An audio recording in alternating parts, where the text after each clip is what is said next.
In 2016, McLaren had a revolutionary idea about how to change the manufacturing processes around carbon fibre. But we needed somebody to help us bring that innovation to industrialisation. The AMRC, with their expertise in materials and manufacturing, were the ideal partner to go on that pathway with us.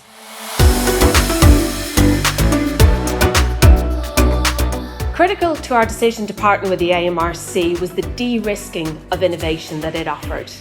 McLaren and the AMRC embarked on the journey of improving the manufacturing processes in carbon fibre, resulting in the building of the McLaren Composites Technology Centre in South Yorkshire.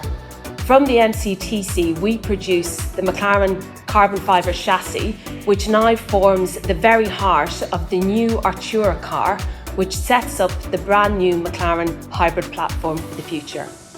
As we enter the era of electrification, the partnership between McLaren and the AMRC will continue to develop and innovate technologies in the area of composite materials. This lightweighting and the creation of new highly skilled jobs around that technology will place McLaren and the AMRC not just at the centre of innovation and lightweighting in the automotive industry, but will place the UK at the centre of lightweighting as we enter this exciting new era.